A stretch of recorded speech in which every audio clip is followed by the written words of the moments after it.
தேகம் பிராணமபி இந்திரியாண்யபி சலாம் புத்திம் ச சூன்யம் விதுः ஸ்திரீபாலாந்த ஜடோபமாஸ்மஹமிதி பிராந்தா பிருஷம் வாதினः மாயாசக்தி விலாசகல்பித மகாவியாமோக சம்ஹாரிணே தஸ்மை ஸ்ரீகுருமூர்த்தையே நமயிதம் ஸ்ரீ தட்சிணாமூர்த்தையே.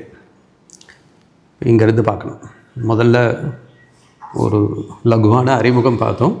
இந்த ஸ்தோத்திரமானது எந்த சந்தர்ப்பத்தில் வந்தது, நம்ம இன்றைக்கி பிரயோகத்தில் எங்கே பாஷ்ய பாடம் படிக்கிறதுக்கு முன்னாடி இந்த ஸ்லோகம் சொல்லி நமஸ்காரம் பண்ணிவிட்டு படிக்கிறது அப்படின்றது வரைக்கும் பார்த்துட்டு, இது ஸ்தோத்திரமாகவும் இருக்குது, பிரகரணமாகவும் இருக்குது, சாஸ்திரமாகவும் இருக்குன்ற அம்சத்தையும் பார்த்தோம். மூணுத்துக்கு என்ன பேதம்னு சொல்லிவிட்டேன், திரும்பவும் சொல்கிறேன். அப்புறம் இப்போ இதில் உபதேசம் பண்ணப்பட்ட விஷயத்தை நம்ம அப்படியே அனுஷ்டானம் பண்ணோன்னா வேதாந்த சாஸ்திரத்துக்கு என்ன பலன் சொல்லியிருக்கோ அந்த பலன் நமக்கு கிடைக்கும். அதனால் இது சாஸ்திரம்னு எடுத்துகிட்டு பார்க்கணும். பெரியவாள்லாம் வியாக்கியானம் அப்படி தான் பண்ணியிருக்கா. இதில் 4 ஸ்லோகம் வரைக்கும் ஆயிருக்கு. 5வது தேகம் பிராணமபின் இந்திரியாண்யபின்ற ஸ்லோகம். சம்பிரதாயத்தில் எப்படி இருக்குன்னா, இந்த விஸ்வம் தர்ப்பண திருஷ்யமானலேருந்து ஆரம்பித்து தேகம் பிராணமபி இந்த 5வது ஸ்லோகம் வரைக்கும் முதல்ல சொல்ல வேண்டியது ஒன்றும் சொல்லி நமஸ்காரம் பண்ணிவிட்டு அப்புறம் பாஷ்ய பாடம் படிப்போம். பாஷ்ய பாடம் முடிஞ்சதுக்கப்புறம் ராகுகிரஸ்த திவாகரேந்திர சதுர்ஷலேருந்து ஆரம்பித்து திரும்பி நமஸ்காரம் பண்ணிவிட்டு பாடத்தை முடிக்கிறது. அதாவது இந்த மந்திர சாஸ்திரம் தெரிஞ்சவாளுக்கு சொல்லுவாள், சம்புட்டீகரணம்னு சொல்லுவாள். ஒரு மந்திரத்துக்கு முன்னாடியும் பின்னாடியும் இன்னொரு மந்திரத்தினுடையோ இல்லை ஒரு ஏதாவது அக்ஷரங்களையோ சேர்த்து சொல்கிறதுன்னு உண்டு. அதுபோல் முழு வேதாந்த சாஸ்திரத்துக்கு நம்ம ஸ்ரவணத்துக்கு இந்த தட்சிணாமூர்த்தி ஸ்லோகத்தை 2ஆக பிரித்து முன்னாடி ஒரு பாகம் பின்னாடி ஒரு பாகமாக வச்சுட்டு சொல்கிறது. ஏன்னா சாஸ்திரத்தினுடைய தாத்பரியம் முழுக்க இந்த ஸ்லோகத்துக்குள்ளே எடுத்துன்ற அபிப்பிராயத்தில் பெரியவா அப்படி பண்ணி வச்சுருக்கார். சரி, இப்போ இதில் பார்க்கலாம். தேகம் பிராணம் அபி இந்திரியாண்யபி சலாம் புத்திம் ச சூன்யம் விதுः ஸ்திரீ பாலாந்த ஜடோபமாஸ்து அகம் இதி பிராந்தா பிருஷம் வாதினः. இந்த ஆத்ம தத்துவத்தை எப்படி புரிஞ்சுக்கிறது? சாதாரணமாக தத்துவமசி எல்லாமே ஜீவனும் பிரம்மமும் ஒன்று அப்படின்னா மனசு சரி ஏதோ சொல்கிற அப்படின்னு தெரிஞ்சுக்கிறோம். இப்போ சாதாரணமாக சயின்ஸில் பரிச்சயம் இல்லாதவர்களுக்கு E=mc², சரி ஏதோ சொல்கிறா, தப்பாக இருக்காது, அவள் விஷயத்தை அவள் எதை பேசிக்கிறா, அதோடு நம்ம விட்டுருவோம். அதை நமக்கு என்ன பண்ணிக்கணுன்றது நமக்கு தெரியாது. அந்த ஈக்குவேஷன் வச்சு நம்ம என்ன பண்ண போகிறோம், நமக்கு அதனால் ஒரு பிரயோஜனம் இருக்கிறதா தெரியல. அதுபோல் ஜீவனும் பிரம்மமும் ஒன்றுன்னு சொல்கிறதுனால ஏதோ சொல்கிற, ஆனால் அந்த ஜீவன்றது நான் தானே, நானும் பிரம்மமும் ஒன்றுன்னு சொன்னால் எப்படி ஒத்துக்க முடியும்? சரி, யாரோ பெரியவாளுக்கெல்லாம் வருமா இருக்கும், நமக்கு வராது அப்படின்னு சாதாரணமாக ஆஸ்திகனாக இருக்கிறவனுக்கே. மற்றவாள்லாம் என்ன பண்ணுவா, அது எப்படி இருக்க முடியும்? அடுத்து முதல் கேள்வி, ஜீவனும் பிரம்மமும் ஒன்றா எப்படி இருக்க முடியும்? நம்ம அந்த கேள்வி கேட்டு பதில் சொல்லணுமோ இல்லையோ? இப்போ அந்த இதுதான் வாதம்ன்ற பேர். பல விதமாக வாதங்கள் பண்ணுறா. ஒவ்வொருத்தரும் ஒரே விதமாக எல்லாரும் சித்தாந்தத்தை ஒத்துக்கிறது இல்லையா? இத்தனை மதங்கள் இருக்குது. மதம்னா அபிப்பிராயம்னு அர்த்தம். பலவிதமான அபிப்பிராயங்கள் இருக்குது. வேதம் என்ன சொல்கிறதுன்றத அர்த்தம் சொல்கிறதுக்கு ஒவ்வொருத்தரும் ஒரு விதமாக சொல்லிகிட்டு இருக்காங்க. இப்போ பிராந்தா பிருஷம் வாதினக அப்படின்றார். எல்லா வாதிகள்லாம் சில விஷயத்தில் பிராந்தியை ஏமாந்து போயிருக்கார். எப்படி? தேகம், இந்த தேகமே ஆத்மான்னு சில பேர் சொல்கிறார். பிராணம் இந்திரியாண்யபி, வெறும் தேகம் மட்டும் இல்லைப்பா, அதில் பிராணன் இந்திரியன் இவைகள்லாம் சேர்ந்தால் அதுக்கு தான் ஆத்மானு பேர். பிராணம் போனதுக்கப்புறம் அதெல்லாம் தனித்தனியாக போயிடுறது. எங்கேருந்து வந்தது எங்கே போகிறதுன்றது அவளுக்கு கிடையாது. இதெல்லாம் சேர்ந்து இருந்தால் அவன் ஜீவன். இது அதனுடைய காரியத்தை முடிச்சுடுத்துன்னா அதோடு முடிஞ்சு போச்சு. திரும்பி இன்னொரு இடத்துல போய் பிறந்து பண்ண புண்ணியத்துக்கோ பாபத்துக்கோ பலனை அனுபவிக்கிறா அப்படின்றலாம் எங்கேயும் நம்மளால் நிரூபணம் பண்ண முடியாது. அதனால் அந்த மாதிரி இல்லாத விஷயத்தை ஒத்துண்டு கஷ்டப்பட வேண்டாம், இருக்கிற வரைக்கும் சௌக்கியமாக இருந்துட்டு போகலாம் அப்படின்னு ஒரு மதம் இருக்குது. பெரும்பாலும் அப்படி தான் இருக்கா லோகத்தில். நம்ம வெளியில் எப்படி பேசினாலும் நம்மளுடைய அபிப்பிராயம் எப்படி இருக்குது? ஒரு நாளைக்கு ஒரு வேலை பண்ணும்பொழுது எவ்வளோ நேரம் என்னுடைய அடுத்த ஜென்மா என்ன வரணும்னு நம்ம யோசித்து வேலை பண்ணுறோம். இப்போ இருக்கிறதுக்கு என்ன சௌக்கியமாக பண்ணிக்கணும், அங்கே தான் நம்மளுடைய பிரவருத்தி இருக்குமே தவிர எனக்கு அடுத்த பிறவி இல்லாமல் இருக்கணும் இல்லை அடுத்த பிறவி நன்னா இருக்கணுன்றதுக்காக நம்ம எதா காரியம் யோசித்து பண்ணுறோமோ? பெரியவாள்லாம் இது பண்ணுன்னு சொன்னால் பண்ணுறோம். அதனால் ஒரு பிரயோஜனம் வந்தால் வரட்டும், வேண்டான்னு சொல்ல போகிறது இல்லை. ஆனால் நம்மளுடைய பிரவருத்தி எப்படி இருக்குது, நம்ம நம்மளுடைய முயற்சி எண்ணங்கள் எப்படி இருக்குன்னா, இன்றைக்கி இருக்கிற வாழ்க்கை சௌக்கியமாக இருக்கணும், நாளைக்கும் கொஞ்சம் நன்னா இருந்தால் பரவாயில்ல இப்போ கையில் இப்போ என் தலையில் ஏறி உட்காந்துருக்க பிரச்சனைகள் நாளைக்கு இல்லாமல் இருக்கணும், அவ்வளோதான் நம்மளுடைய எண்ணம் இருக்கே தவிர அடுத்த பிரிவு நன்னா இருக்கணும், அதுக்கப்புறம் இன்னும் நன்னா இருக்கணும் அப்படிலாம் இன்னும் தினமும் யோசிச்சுலாம் பண்ணுறதே இல்லையே. இப்போ ரிட்டையர்மெண்ட்க்கு அப்புறம் என்னன்னு யோசிக்கிற அளவுக்கு அடுத்த பிரிவில் நான் எப்படி பண்ணிக்கணும்னு யாராவது உட்காந்து யோசிக்கிறோமோ? அந்த அளவுக்கு நம்ம இதுக்குன்ட்டு முயற்சி பண்ணுறோமோ? பண்ணுறதில்லை. அதனால் யாரோன்ட்டு நாஸ்திகன்னு சொல்ல வேண்டாம், பெரும்பாலும் நம்ம வாழ்க்கை அப்படி தான் போயின்னு இருக்கு. நம்ம அப்படி பழகின்னு வந்துட்டோம். எப்படி தேகம் பிராணமப்பி இந்திரியான்னப்பி சலாம் புத்திம் ச சூன்யம். இந்த புத்தி இதெல்லாம் ஒன்றுமே இல்லை, சூன்யம்ன்ற பௌத்தர்கள்லாம் என்ன சொல்கிற, இந்த சூன்யந்தான் எல்லாமே இருக்குது, இதெல்லாமே பார்க்குறதுக்கு இப்படி இருக்கே தவிர கடைசியாக எல்லாம் சூன்யந்தான், ஒன்றும் இல்லை அப்படின்னு சொல்லி அவள் ஒரு விதமாக ஒரு பிரக்கிரியை சொல்லிட்டு போகிறார். ஸ்திரீ பால அந்த ஜடோபமாஸ்து அகம். இப்போ நான் எப்படி இருக்கேன்? நான் புமானாக இருக்கேன், ஸ்திரீயாக இருக்கேன், சின்ன வயசில் பாலன், அப்புறம் அந்தன்னா கண்ணு தெரியாதவன், அப்படின்னா புலன்கள் சரியாக வேலை செய்யலை, ஜடம், இதுவா அதுவான்னு நிர்ணயம் பண்ண தெரியல அப்படின்னு சைத்தன்யமான ஏகமான சர்வ வியாபகமான சச்சிதானந்தமான ஆத்மாவை இந்த சரீரம் முதலியவைகளோடு சேர்த்து இதுதான் நான் அப்படின்னு நிச்சயமே பண்ணிட்டு அதுக்கு போல வாழ்க்கையை நடத்துகிறார். இது பிராந்தா விஷம் வாதினக. ஒரு விதமாக இருக்கிற ஆத்மாவை வேறு விதமாக புரிஞ்சுட்டா அதுக்கு பிராந்தின்னு பேர். ஒரு பொருள் இருக்குது, எதுக்கு கிழிஞ்சல் இருக்குது, அதை நம்ம வெள்ளியாக பார்த்துட்டோன்னா அதுக்கு பிராந்தின்னு பேர். அதுபோல் ஏகமாக கேவலமான சச்சிதானந்த சுரூபமான ஆத்மாவை நான் மனுஷன், நான் இப்படி இருக்கேன் அப்படி இருக்கேன், எனக்கு இந்த சுகம் இருக்குது துக்கம் இருக்குன்ட்டு யாராவது தீர்மானம் பண்ணி அதுதான் சரின்னு நிர்ணயம் பண்ணி அதுபோல் வாழ்க்கையை நடத்துகிற. அதனால் பிராந்தா விஷம்வாதினக. இதெல்லாம் எப்படி வந்தது அவளுக்கு? மாயா சக்தி விலாச கல்பித மகாவியோமோகம். இதெல்லாம் நமக்கு எப்படி வந்திருக்குன்னா, மாயேன்னு ஒன்று ஒரு உபாதி பரமேஸ்வரனுக்கு இருக்குது, அவருடைய சக்தி.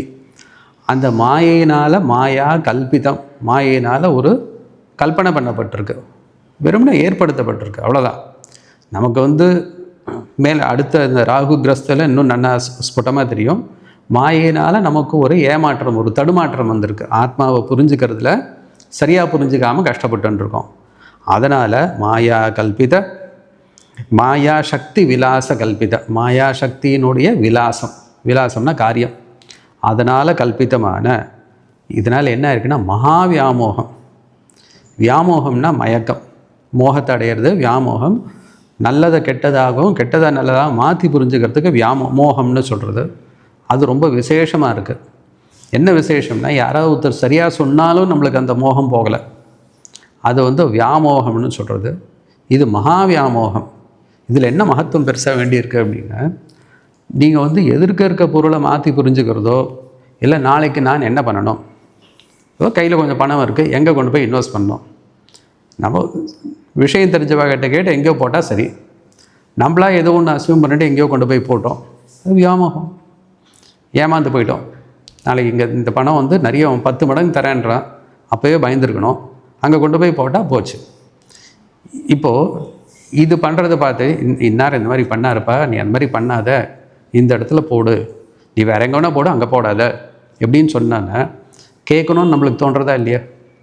ஒருத்தரோட அனுபவம் வாழ்க்கையில் அந்த முடிவு எடுத்து கஷ்டப்பட்டார் அவர் அப்படின்னு தெரிஞ்சதுக்கப்புறம் நம்ம 2வது தடவை யோசிப்போம். அது இது மோகம் இருந்ததுன்னா உபதேசம் பண்ணும்பொழுது அந்த மோகம் போகிறதுக்கான ஒரு வாய்ப்பு இருக்குது.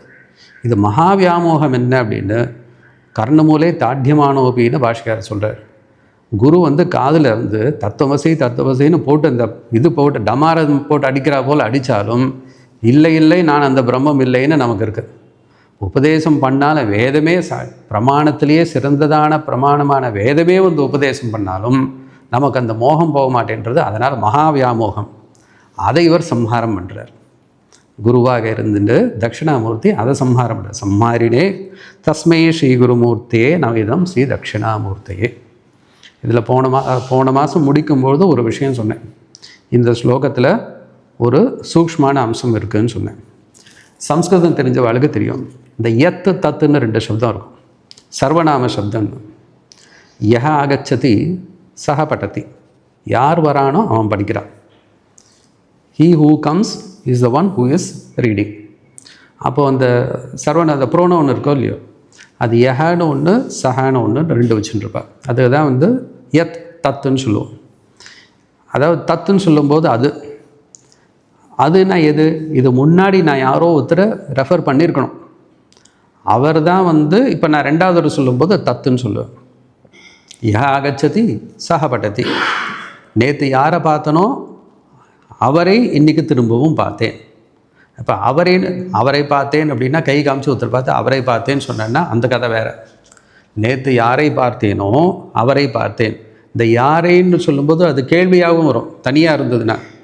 பின்னாடி அவரேன்னு சொல்லும்போது யாரேன்றது வந்து ஒரு ஆளை ரெஃபர் பண்ணுற மாதிரி இருக்கும். அதையே வந்து ரெண்டாவது தடவை பண்ணும்போது தட் சப்தத்தில் சொல்கிறது. எப்போவுமே தட் சப்தம் இருந்தால் முன்னாடி ஒரு எட் சப்தம் இருக்கணும். இது நியமம். எல்லா ஸ்லோகத்துலேயும் நீங்கள் பார்த்தீங்கன்னா ஒரு யஹ, யஸ்மை, யத் இவைகள்லாம் இருக்கும். முதல் ஸ்லோகத்தை எஸ் சாட்சாத் குருதி இருக்குது, அப்புறம் எஸ் ஸ்வேச்சையான்னு இருக்குது, எஸ் சாட்சாத் கரணாத் இருக்குது, எஸ் யதூன்னு இருக்குது.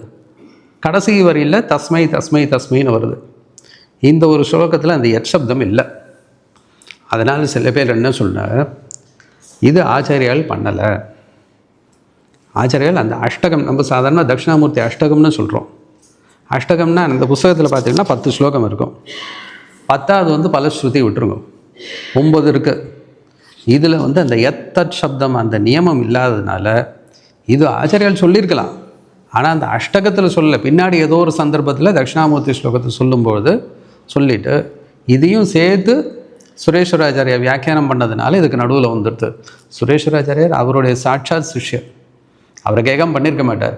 ஆனால் அந்த கிராமட்டிக்கலாக பார்க்கும்போது இதில் அந்த எச்சப்தம் இல்லாதது மற்ற ஸ்லோகத்தோடு ஒரு சின்ன வித்தியாசம். இது டெக்னிக்கல் பாயிண்ட். அது வித்வான்கள்லாம் பேசும்போது இந்த மாதிரி விஷயங்களை கவனித்து பார்த்து பேசுவார். அதான், மற்றபடி அர்த்தத்தில் ஒன்றும் பெரிய இது இல்லை. சரி, அடுத்தது ராகுகிரஸ்த திவாகரேந்து சதுருஷோ மாயா சமாச்சாதனார் சன்மாத்திர கரணோபசம்ஹரணதோ யோபூத் சுஷுப்த புமான். இப்போது ஒரு விஷயத்தை நான் வந்து உங்களுக்கு புரியும்படி சொல்லணும் அப்படின்னா அதுக்கு வந்து தனித்தன்மையான என்னென்ன தர்மங்கள் இருக்கோ அதை சொல்லணும். அந்த பொருளுக்கு மட்டுமே உரித்ததான வேறு எந்த ஒரு பொருளுக்கும் இல்லாததான தர்மம் இருந்து இப்படி இருக்கிறத நீ பார்த்தேன்னா நீ ஆத்மாவை பார்த்ததாகும். இப்போ எப்படி சாஸ்திரத்தில் என்ன சொல்லுவா அப்படின்னா, பிருத்திவினா என்ன, சாதாரணமாக நம்ம சொல்ல முடியும். பூமினா என்ன அப்படின்னும்போது தர்க்கசாஸ்திரத்தில் ஒரு வழி கண்டுபிடிச்சார். இந்த பிருத்திவின்ற பூதத்துக்கு மட்டுமே இருக்கக்கூடிய தர்மம் வேறு எந்த பூதத்துலேயும் சேராததான ஒரு தர்மத்தை, அதுபோல தான் ஒன்றுத்துக்கு இதுக்கு லக்ஷணம்னு சொல்லுவார். லக்ஷணம்னா டெஃபினேஷன்.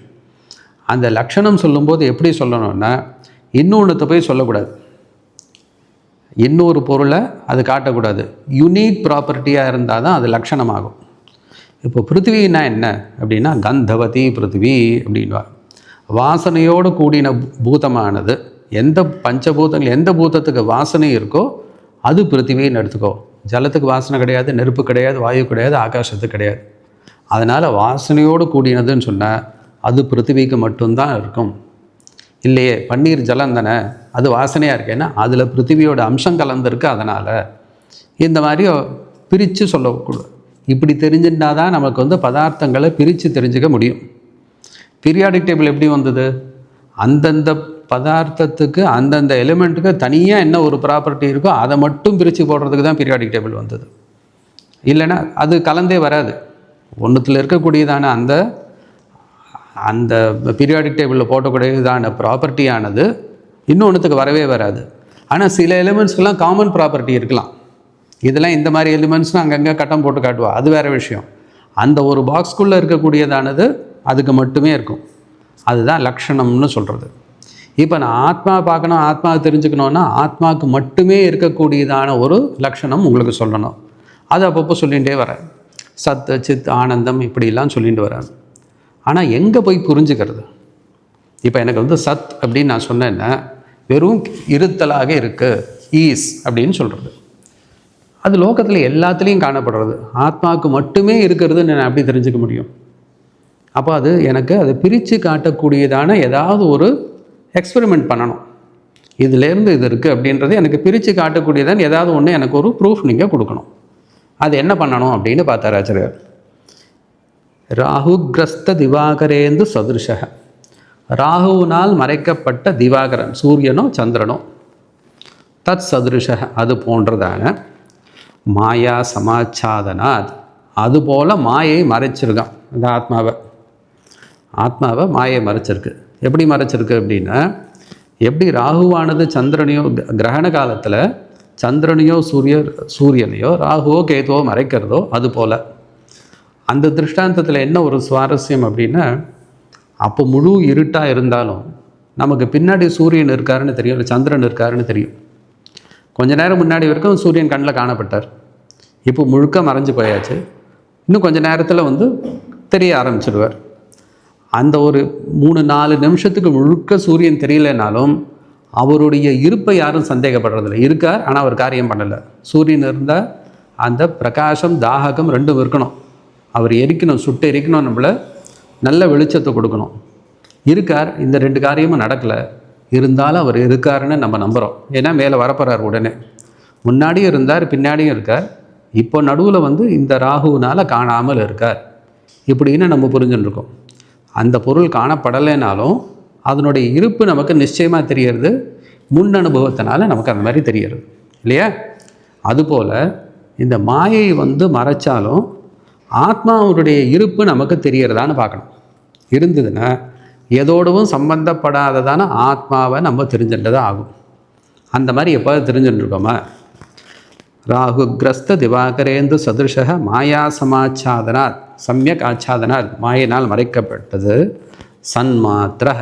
அப்போ அந்த ஆத்மா வெறும் இருத்தலாக இருக்கார், அவரை பிரகாசிக்கலை. போ அதனால தான் சன்மாத்திர, வெறும் சத் ஆத்மா இருக்காருன்னு மட்டும் தெரியும் நமக்கு. சன்மாத்திர அப்போ என்ன ஆகுது? கரணோபசம்ஹரத, நம்மளுடைய கரணங்கள் எல்லாம் ஓய்வெடுத்தாச்சு. எல்லா கரணமும் மனசு, கண்ணு, காது, மூக்கு இவைகள் எல்லா புலன்களும் உபசம்ஹரணம், அது எல்லாத்தையும் தன் இடத்துல போய் ஒடுங்கியாச்சு. அப்போ என்ன ஆகுது? யோ அபூத் சுஷுப்த புமான், புமான் சுஷுப்தா அபூத். அப்போது ஜீவனானவன் தூங்கி போயிட்டான். தூங்கும்பொழுது கரணங்கள் வேலை செய்யலை. இப்போ நமக்கு கரணங்கள் வேலை செய்கிறது, மனசு வேலை செய்கிறது. அதனால் இவைகள் கரணமும் மனசும் வேலை செய்கிறதுனால இது கொண்டு கொடுக்குற பொருளை பார்க்குறோமே தவிர அந்த ஆத்மா இருக்குன்னு நமக்கு அந்த அனுபவம் வரலை. ஆத்மாவும் லோகத்தில் இருக்கிற விஷயங்களும் கலந்து போயிருக்கு. இப்போ இந்த உள்ள என்ன இருக்குது? இத்தனை பேர் 10 பேர் உட்காந்துருக்கா, இத்தனை சேர் இருக்குது, இது இருக்குது, இதெல்லாம் இருக்குது இப்படின்னு தெரியறது. வேறு என்ன இருக்குது? நான் கேட்டுகிட்டே போகிறேன். தரை இருக்குது, மேலே சீலிங் இருக்குது, ஃபேன் இருக்குது, லைட் ஏதோ ஒன்று சொல்ல போகிறேன். வேறு என்ன இருக்குது? இப்படி கேட்டுனே நான் காற்று இருக்குது, சில்லுன்னு இருக்குது, அது மாதிரி ஏதோ ஒன்று சொல்லலாம். வெளிச்சம் இருக்குன்னு யாராவது சொல்லுவோம்? ரொம்ப நேரம் ஆகும். ஏன்? ஆனால் இந்த வெளிச்சம் இல்லைன்னா நம்மளால் எதுவும் பார்க்க முடியாது. அந்த பிரகாசமானது அது எப்போவுமே அது இருந்தால் தான் நம்ம பொருளை பார்க்குறோம், இது இல்லைன்னா பார்க்கல. அதனால் நீ என்னத்தை பார்க்குறேன்னா வெளிச்சத்தோடு எதை பார்க்குறேன்னு தான் கேள்வியே நம்ம மாற்றிக்கிறோம். இதை பார்க்குறேன்னு சொல்லும்போது வெளிச்சத்தோடு சேர்ந்து இதை பார்க்குறேன்னு சொல்கிறோம். அந்த பிரகாசம்ன்றது இருந்தாலும் அது தனியாக நம்ம பார்க்காதனால இது எல்லாத்தையும் எடுத்துகிட்டு வெறும் வெளிச்சத்தை மட்டும் பார்க்க முடியுமோ? பார்க்க முடியாது. அதனால் இப்போ நம்மளுக்கு ஜாகிரத்தில் இந்த பிரபஞ்சத்தை பார்க்கும்பொழுது ஆத்மாவுடைய பிரகாசத்தினால எல்லாத்தையும் பார்த்துட்டு இருக்கோம். அதனால் மற்றதை பார்க்குறதுனால அதை பார்க்குறத கோட்டை விட்டோம். வெறும் வெளிச்சத்தை பார்க்குறேன்றது நமக்கு சொல்ல தெரியல. ஆனால் வெளிச்சம் இல்லாமல் இது எதையுமே நம்மளால் பார்க்க முடியாது. அதுபோல் ஆத்மாவுடைய பிரகாசத்தை நம்ம சரியாக கவனிக்கிறது இல்லை. வெறும் பிரகாசத்தை வெறும் வெளிச்சத்தை பார்க்க முடியாதே நம்மளால். அதுபோல் ஆத்மாவை நம்ம பார்க்கல. இப்போ நான் உங்களுக்கு என்ன பண்ணணும்? இது எல்லாத்தையும் எடுத்துகிட்டு வெட்ட வெளியாக காமிச்சாலும் சுவர் இருக்கே, மேலே இருக்கே, கீழே இருக்கேன்னு நமக்கு தெரியும். இதை பார்க்குறவன் ஒருத்தர் இருக்கான். இந்த இடத்துல அந்த மாதிரி பண்ண முடியாது. ஆத்மா விஷயத்தில் இப்படி பண்ணி காட்டுறார். சுஷுப்தியில், தூக்கத்தில் எல்லா கரணங்களும் ஓய்வெடுத்தாச்சு. கரணங்கள் போனதுனால உங்களுக்கு பிரபஞ்ச சம்பந்தம் விட்டு போச்சு. வேறு எந்த ஒரு அறிவும் இல்லை. மனசும் ஒடுங்கி போயாச்சு. மனசு ஒடுங்கலைன்னா சொப்னம் வந்திருக்கும். மனசும் ஒடுங்கி போயாச்சு. அப்போ வெறும் ஆத்மாவுடைய பிரகாசம் மட்டும் சன்மாத்திர, அது மட்டும் இருக்குது. ஆனால் அப்போ நான் அதை அனுபவிச்சேன்னா தெரியல. தூங்கும்பொழுது நான் ஆத்மாவை அனுபவித்து கொண்டிருக்கிறேன், நான் வேறு ஆத்மா வேறு அப்படிலாம் இருக்கோ, அந்த மாதிரி எதுவும் தெரியல. அப்போ நம்ம எப்படி பார்க்குறோன்னா, நான் நிம்மதியாக தூங்கினேன். மதினா அறிவு, மனசில் வர எண்ணத்துக்கு மதி, அப்படி தானே சொல்ல, மதியாக இல்லவோம் அப்படிலாம் சொல்கிறாலோ இல்லையோ. மதினா நம்மளுடைய சிந்தனை, நிம்மதினா சிந்தனை இல்லாத நிலைமை, நிச்சிந்தனையாக தூங்கியிருக்கோம். இந்த நிம்மதின்ற வார்த்தையே எப்போ நம்ம மனசில் இருக்கக்கூடியதான எண்ணங்கள் ஒடுங்கி போச்சோ அதுதான் நிம்மதி. நிம்மதியை தேடுறேன்னு சொல்லிட்டு எங்கேயாவது போயிட்டே இருந்தோன்னா நாய் தன்வால் தேடிகிட்டே இருக்கா போல், அது பிடிக்கிறதுக்கு முயற்சி பண்ணுறா போல். எப்போ மனசு தேடுறதை நிறுத்தி வெறுமனை இருக்கோ அதுதான் நிம்மதி. அப்போ தூக்கத்தில் அது இருக்குது. அது இருக்குன்னு எப்படி தெரியும்னா, முழிச்சுட்டதுக்கப்புறம் நான் நிம்மதியாக தூங்கினேன்னு சொல்கிறேன். யாரையும் கேட்டு சொல்ல, பக்கத்தில் இருக்கவனை பார்த்து நான் தூங்கினேனா பார்த்தியா நீ அப்படி கேட்குறதில்ல. நம்ம நன்னா தூங்கினதாகவும் தூக்கத்தில் ஆனந்தத்தை அனுபவித்ததாகவும் நமக்கு இருக்குது. நன்னா தூங்கினேன், தூங்கலைன்னா டாக்டரையும் நன்னா தூங்கணும்னு சொல்கிறார், தூங்கலைன்னா அதுக்கு மாத்திரையும் கொடுக்குறார். ஒரு மனுஷன் தூங்க போகும்பொழுது அவன் பண்ணக்கூடிய ஏற்பாடெல்லாம் பார்த்து அதுலேருந்தே தூக்கத்தில் ஆனந்தம் இருக்குன்னு கண்டுபிடின்னு வித்யாரண்யால் சொல்கிறார்.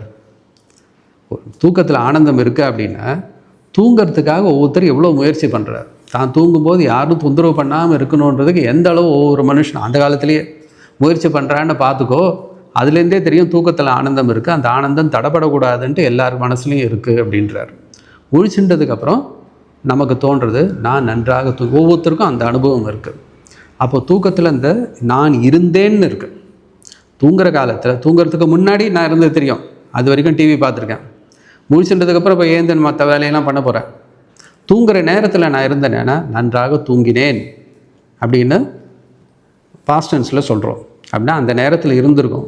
நான் நேற்று போனேன்றது எப்படி சொல்கிறேன்? நேற்று நான் அந்த இடத்துல மயிலாப்பூருக்கு போனேன் நான் சொல்லும்பொழுது அங்கே போனதான அனுபவம் என் மனசில் இருக்குது. அதனால தான் நேற்று போனேன்னு சொல்கிறேன். அதுபோல் நன்றாக தூங்கினேன்னு சொல்லும்போது அந்த அனுபவம் அப்போ இருந்திருக்கு. அதை எடுத்து சொல்கிறதுக்கு காரணங்கள் இல்லாதனால நமக்கு தெரியலையே தவிர முழிச்சுன்றதுக்கப்புறம் நமக்கு நன்றா தெரியறது. அது சன்மாத்திர கரணோபசம்ஹரணத யோபூத் சுஷப்த புமான். அப்போ என்ன இருந்தது? முழிச்சுன்றதுக்கப்புறம் பிராக் அஸ்வாப்சம், நான் முன்னால் தூங்கினேன்.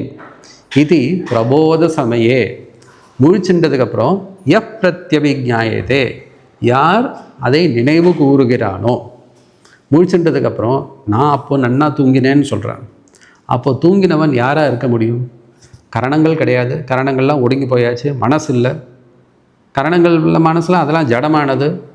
இவனுக்கு தான் நான் அப்போ இருந்தேன், தூங்கினேன், இப்போ முழிச்சுட்டு இருக்கேன். தூங்கி இருந்தேன், அந்த இருத்தல் அப்போ தோன்றுறது. நான் நன்றாக தூங்கினேன், அங்கே ஐ ஸ்லெப்ட் வெல். அப்போ அந்த இருத்தல் தெரிகிறதா இல்லையா? இல்லைன்னா நான் இருந்தேனா இல்லையான்னு சந்தேகம் வந்திருக்குமே. நான் நன்றாக தூங்கினேன்னு நிச்சயமாக சொல்லும் பொழுது அந்த சத்துன்றது இருத்தல் எனக்குரியதான தன்மை எல்லாருக்கும் அனுபவத்தில் இருக்குது. வார்த்தையினால் எடுத்து சொல்ல தெரியல, அது ஒன்று தான். சன் பிராக் அஸ்வாப்சம் இது பிரபோத சமயே பிரத்யபிஜாயதே. இந்த பிரத்யபிஜானம்ன்றது ஒரு தனி விஷயம். பிரத்யபிஜானம் தெரியுமா? இப்போ ஒரு மனுஷனை ஒரு 10 வருஷம் முன்னாடி நான் பார்த்துருக்கேன். அதுக்கப்புறம் என்ன ஆகுதுன்னா மற்ற விஷயங்கள்லாம் இதாச்சு. இப்போது சமீபத்தில் ஒரு இடத்துல போகும்போது ஒரு ஆளை பார்க்குறேன். கூட இருக்கவர் கேட்குறார், இவர் யார் தெரிகிறதா? தெரியலையே, எங்கேயோ பார்த்தா போல இருக்கு, தெரியலன்னு. இவர் தெரியலையா? இவர் தான் தேவதத்தன். அன்றைக்கி முன்னாடி இவர் இன்னாருடைய புத்திரன், அந்த ஊரில் இருந்தார். உங்களை அதுக்கு முன்னாடி பார்த்துருக்கேன், உங்கள் உபநயனத்தில் பார்த்துருக்கேன். இப்போ நமக்கு என்ன ஆகுது? அந்த தேசத்தில் வேறு ஏதோ ஊரில் பார்த்துருக்கோம், வேறு ஏதோ 10 வருஷம் முன்னாடி காலத்தில் பார்த்துருக்கோம். ஆனால் இதே ஆள் தான். அப்போ பார்த்ததுக்கும் இப்போ பார்த்ததுக்கும் அவனுடைய உருவத்தில் பெரிய மாறுதல். நமக்கு ஏதோ சொன்னதுனால பார்த்துருப்பேன்னு ஒரு அனுமானம் பண்ணிக்கிறோம், யூகம் பண்ணிக்கிறோம். ஆமாம்மா பார்த்தா போல் இருக்குது அப்படின்றோம். நமக்கு அந்த ஆளுடைய உருவத்தை பார்த்தா அதே ஆள் தான் எதுன்னு தெரியல. அந்த தேசம், அந்த காலம், அவருடைய சரீர உருவம், அமைப்பு எல்லாமே மாறியாச்சு. ஆனால் அதே ஆள் தான். ஏன்னா அவருக்கு தெரியும் நான் தான் அந்த ஆள்னு தெரியும். பக்கத்தில் இருக்கவர் சொல்கிறார். இப்போ நம்ம பார்க்கக்கூடியதுக்கு அன்றைக்கி பார்த்ததுக்கும் பெரிய வித்தியாசம் இருந்தாலும் அந்த ஆள் தான் இந்த ஆள்னு நமக்கு சொன்னதுக்கப்புறம் ஒரு ஞாபகம் வருதோ இல்லையோ, ஆமாம் உங்களை நான் முன்னாடி பார்த்துருக்கேன், இப்போ ஞாபகம் வருதுன்னு. இதுக்கு பிரத்யபிஜானம்னு பேர், ரிகாக்னிஷன்னு பேர். காக்னிஷன் வேறு, ரெக்கக்னிஷன்றது வேறு. பிரத்யபிஜானம் ரெக்கக்னிஷன். We recognise somebody. முதல்ல காக்னைஸ், அது ரெண்டாவது தடவை வேறு ஒரு சந்தர்ப்பத்தில் பண்ணும்பொழுது சாமான்யமாக இருக்கக்கூடியதான விஷயத்தை மட்டும், அதாவது ரெண்டுத்துக்கும் காமனாக இருக்கக்கூடிய விஷயத்தை மட்டும் எடுத்துக்கிறோம், இருக்கிற பேதத்தெல்லாம் விட்டோம். அப்போ அவர் இருக்கும்போது 10 வருஷத்துக்கு முன்னாடி வேறு உருவத்தில் இருந்தார். இப்போ நன்னா உயரமாக வளர்ந்துருக்கார், வேறு விதமாக இருக்கார். அப்போ வேறு ஊரில் பார்த்தோம், இப்போ வேறு ஊரில் பார்த்தோம். அது 2015 பார்த்தோம், இப்போ 2025 பார்க்குறோம். ஸோ தேசம், காலம், அந்த வியக்தி எல்லாமே மாறி இருக்கு. அந்த வித்தியாசமான பொருள் எல்லாத்தையும் விட்டாச்சு. இதுக்கெல்லாம் அடிப்படையாக ஒரே ஆளுன்ற ஒரு தன்மை இருக்குது. அதை மட்டும் நம்ம பிடிச்சிட்டோம். அதுக்கு பிரத்யபிஞானம்னு பேர். அதுபோல் தூக்கத்தில் மனசு, கரணங்கள் இவைகள்லாம் இல்லாததான ஒரு சத்தான ஆத்மாவும், இப்போ இவைகள்லாம் இருந்து மாயையோடு சேர்ந்து இவைகளை தூண்டக்கூடியதான ஆத்மாவும் ரெண்டு இருந்தாலும் அந்த பேதத்தையும் இந்த பேதத்தையும் ஒதுக்கிட்டு இதுக்கு நடுவில் ஊடுருவி இருக்கக்கூடியதான ஒரே ஆத்மாவை மட்டும் நம்ம புரிஞ்சுக்கிறதுக்கு அதுக்கு பிரத்யபிஞானம்னு பேர். பிரத்யபிஞாயதே தஸ்மை ஸ்ரீ குருமதி. அந்த ஆத்மஸ்வரூபமான குருமூர்த்திக்கு நமஸ்காரம். பால்யாதிஷ்வபி ஜாகிரதாதிஷு ததா சர்வாசு அவஸ்தாஸ்வபி வியாவிருத்தாசு அனுவர்த்தமானம் அகம் இத்யந்தஸ்புரந்தம் சதா ஸ்வாத்மானம் பிரகடீகரோதி பஜதாம் யோ பத்ரயா முத்ரையா தஸ்மை ஸ்ரீ குருமூர்த்தியே நமீதம் ஸ்ரீ தட்சிணாமூர்த்தியே. இப்போ தூக்கம், விழிப்பு, இந்த ரெண்டு நிலைக்கு நடுவில் அந்த இருக்கக்கூடிய நிலைமை மாறினாலும் அது ரெண்டுத்துலேயும் இருக்கக்கூடிய ஆசாமி ஒத்தந்தான் அப்படின்றத சொன்னார். இப்போ சரீரமே மாறினாலும் அந்த சரீரத்துக்குள்ள சரீரத்துக்கு அதிஷ்டானமாக இருக்கக்கூடிய, அதிஷ்டானம்னா அடிப்படையாக இருக்கக்கூடியதான ஆத்மா உண்டுன்னு சொல்கிறார். பால்யாதிஷு, ஆதினா பால்யம், யௌவனம், பால்யம், கௌமாரம், யௌவனம், வார்த்தக்கியம், இதெல்லாம் இந்த சரீரத்தினுடைய இவைகள்லாம் சரீரத்துக்கு சேர்ந்தது. ஆத்மாவுக்கு பால்யமும் இல்லை, வார்த்தக்கியமும் இல்லை. ஆத்மா ஒரே மாதிரி இருக்குது. சரீரம் பிறந்த உடனே ஒரு மாதிரி இருக்குது, கொஞ்ச நாள் ஆனவுடனே வளர்றது, அதுக்கப்புறம் ஒரு ஸ்திதிக்கு வருது, அப்புறம் சரீரம் கொஞ்சம் கொஞ்சமாக குறைஞ்சி போகிறது, அப்புறம் கடைசியில் வினஷ்யதி. இந்த பால்யாதிஷு, அதுபோல் ஜாகிரத், சொப்னம், சுஷுப்தி, இது சரீரத்தினுடைய அவஸ்தை. இது ஜாகிரத், சொப்னம், சுஷுப்தின்றது ஜீவனுடைய அவஸ்தை. முழிச்சுட்டுருக்கான், தூங்குறான், நடுவில் சொப்னத்தை பார்க்குறான், இதே சுற்றி சுற்றி வந்துட்டுருக்கு. பால்யாதிஷுபி ஜாகிரதாதிஷு ததா சர்வாசவஸ்தாசுபி, எல்லா அவஸ்தையும் எடுத்துக்கோ. எது ஒன்றா இப்போ மரண அவஸ்தை எடுத்துக்கலாம், அடுத்த ஜென்மாவுக்கு போகலாம், போன ஜென்மாவில் என்ன நடந்தது, எல்லா அவஸ்தைனா நிலைமைன்னு அர்த்தம். தமிழில் சொல்கிற அவஸ்தை இல்லை, அவஸ்தானா நிலைன்னு அர்த்தம். எல்லா நிலையிலும் வியாவிருத்தாசு அவஸ்தாசு, அவஸ்தைகள் வேறு வேறையாக இருக்கலாம், அவன் இருக்கக்கூடியதான நிலை வேறு வேறையாக இருக்கலாம். வியாவிருத்தினா பிரிக்கிறது, வேறாக இருக்கிறது.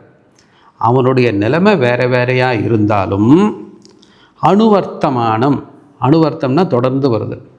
கீதையில் சூத்திரே மணிகனாயவன்னு சொல்லுவாரே, அதுபோல் மணி ஒன்றா இருக்கலாம். முதல்ல ஒரு பழம் இருக்கும், முத்து இருக்குது, அப்புறம் தங்கம் இருக்குது, திரும்பி முத்து, பழம், தங்கம், இது அப்படியே மாற்றி மாற்றி போயின்னு இருக்கும். இந்த நவரத்ன மாலையெல்லாம் கோத்துக்கும் போது 9 ரத்னங்கள் இருக்கும், திரும்பவும் அதே வரும். ஆனால் இது எல்லாத்துக்கும் உள்ளே போகக்கூடிய அந்த நூல் ஒரே மாதிரி இருக்கும். ஒரே நூலில் கோத்தா தானே ஒரு மாலையாக வரும், இல்லைன்னா 9 மாலை நிற்குமே. அதனால் இது அனுஸ்யூதம், அனுவர்த்தனம்னு சொல்கிறது. இது தொடர்ந்து வந்துகிட்டே இருக்கும். சரீரம் மாறிகிட்டே இருக்கும். அந்த பையனுக்கு ஏதோ ஒரு பேர் வச்சுருக்கா, கொஞ்ச நாள் ஆனவுடனே நன்னா பெருசாக வளர்ந்துட்டான், பேர் மாற்ற மாட்டாளே, அதே பேர் தானே வச்சுட்டுருப்ப, கடைசி வரைக்கும் அதே பேர் தானே. சரீரம் மாறினாலும் இந்த ஜீவன்றது மாறாது. அந்த அம்மா வயத்துலேயே தான் வந்தான், இத்தினோண்டு இருப்பான். இப்போ அம்மாவோட உயரமாக இருக்கான், அம்மா ரொம்ப வயசானவளாக இருக்கா, இவன் அண்ணா கடகாத்திரமாக இருக்கான். ஆனாலும் அவன் மாறலையே, அந்த அம்மாவுக்கு பிள்ளைன்றது மாறலையோ. இதெல்லாம் அனுவர்த்தமானம், இதெல்லாம் தொடர்ந்து வரக்கூடிய தர்மங்கள். வெளியில் இருக்க எக்ஸ்டர்னல் ஃபேக்டர்ஸ் மாறினாலும் அந்த இன்டர்னல் ப்ராப்பர்ட்டி மாறலைன்னு சொல்லுவோம் இல்லையோ, அது வியாவிருத்தாசு அனுவர்த்தமானம். இவைகள் இதில் என்ன அனுவர்த்திக்கிறதுனா அகம், நான்றது மட்டும் மாறலை. சின்ன வயசுலேருந்து வயசானதுக்கப்புறம் எப்போ இருந்தாலும் நம்மளை பற்றி பேசும்போது நான்ற எண்ணம் மாறலை. அகம் இத்தி அந்தஸ்புரந்தம் சதா. நான்றது எப்போ தெரிகிறது, எப்போவுமே தோணிகிட்டே இருக்கு. அதை வார்த்தையாக நம்ம சொல்லலையே தவிர அது எப்போவுமே மனசுக்குள்ளே எப்போவுமே உள்ள ஒரு இன்டர்னல் கான்வர்சேஷன் நிறைய பேருக்கு ஓடிகிட்டே இருக்கும். சும்மா இருக்கும்போதே உள்ள தனக்கு தானே பேசிக்கிறதுன்னு நிறைய பேருக்கு இருக்குது. அப்போ பேசும்போது எப்படி பண்ணுவா, நமக்கு இந்த மாதிரி ஆச்சு, நம்ம அந்த மாதிரி பண்ணோம், நான் அவனை அப்படி தானே தன்னை பற்றி தன்னை முன்னிறுத்தி தானே பேசுகிறது, ஃபஸ்ட் பர்சனில் தானே பேசிகிட்டு இருப்பா. அது பண்ணும்பொழுது அகமித்தி அந்தஸ்புரந்தம் சதா, எப்பொழுதும் அந்த எண்ணம் ஓடிண்டே இருக்கும். அந்த எண்ணம் இல்லை அப்படின்னா அந்த பேச்சு இருக்காது. கேவல அகம்னு இருந்ததுன்னா அது சமாதின்னு பேர். அந்த அகமோடு சேர்ந்து மற்ற விஷயங்கள்லாம் இருந்ததுன்னா அப்போ நம்ம சாதாரணமாக எல்லோரும் போல் பேசிகிட்டு இருக்கோம்னு அர்த்தம். அந்தஸ்புரந்தம் சதா, அவனுக்கு ஸ்வாத்மானம், அப்படிப்பட்டவன், அப்படிப்பட்ட மனுஷனுக்கு ஸ்வாத்மானம் தன்னுடைய ஸ்வரூபத்தை பிரகட்டீகரோதி, பிரகடனம் பண்ணுறார், பளிச்சுன்னு எடுத்து காமிக்கிறாராம். பஜதாம், தன்னை சேவிக்கிறவர்களுக்கு அந்த தட்சிணாமூர்த்தி காட்டுறார். எப்படி? யோ பத்ரையா முத்ரையா, சில புத்தகங்களில் முத்ரையா பத்ரையான்னு போட்டிருக்கோம். பத்ரையா, பத்ரம்னா மங்களம்னு அர்த்தம். தமிழில் பத்திரமாக போயிட்டு வான்றோம், அதுக்கு வேறு அர்த்தம் சேஃப்னு வச்சுட்டுருக்கோம். பத்ரம்னா மங்களம். அந்த மங்களமான அந்த முத்திரையினால், இந்த சின்முத்திரையினால் அது ஏன் மங்களமாக சொல்லியிருக்கு? ஏன்னா அந்த முத்திரையினுடைய தத்துவத்தை புரிஞ்சுன்றதுக்கப்புறம் அமங்கலமானது எதுவுமே கிடையாது இவனுக்கு. நித்தியமாக போகிறான், சாஸ்வதமான அந்த பிரம்மஸ்வரூபத்தை அடையிறதுனால மங்களமான ஸ்வரூபம் அது. பத்ரையா முத்ரையா பிரகடீகரோதி, அந்த முத்திரையினால் அவனுக்கு அதே வெளிச்சம் போட்டு காட்டுறார். தஸ்மை ஸ்ரீ குருமூர்த்தியே நமீதம் ஸ்ரீ தட்சிணாமூர்த்தியே. இப்போ இது ஒன்றாச்சா? விஸ்வம் பஷ்யதி காரணத்தையா. இப்போ நம்ம இந்த உலகத்தை எப்படி பார்க்குறோம்? இப்போ சரீரத்துக்குள்ளே அணுசியூத்தமாக இருக்குன்றத ஒரு 3 ஸ்லோகத்தில் சொல்லிட்டு வந்தார். ஆனால் நம்ம இன்னும் வெளி உலக அனுபவத்திலேயே இருக்கோம். அனுபவம் ஏன் வருது? எந்த விதமாக வருது? பேததகன்னு சொல்ல போகிறார் பாருங்க. விஸ்வம் பஷ்யதி, எல்லாரும் எப்படி பார்க்குறோம்? விஸ்வம் பஷ்யதி, உலகத்தை பார்க்குறான். விஸ்வம்னா சர்வம், இந்த உலகத்தை பார்க்கிறான். எப்படி பார்க்குறான்? காரிய காரணத்தையா, காரியமாகவும் காரணமாகவும் பார்க்குறான். உலகத்தில் எல்லாத்துக்கும் இந்த காஸ் அண்ட் எஃபெக்ட் ரிலேஷன்ஷிப்போடு தான் நம்ம பெரும்பாலும் பார்க்குறோம்.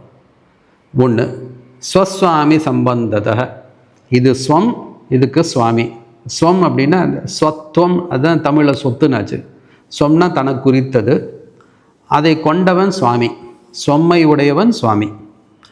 தனத்தை உடையவன் தனின்னு சொல்கிறது போல் ஸ்வம்ன்ற பொருளை உடையவன் சுவாமின்னு சொல்கிறது. அது இந்த ஸ்வஸ்வாமி இது எனக்கு இருக்குது, இதை கொண்டவன் நான், அது அவருக்கு சேர்ந்தது, இது எனக்கு சேர்ந்தது இல்லை.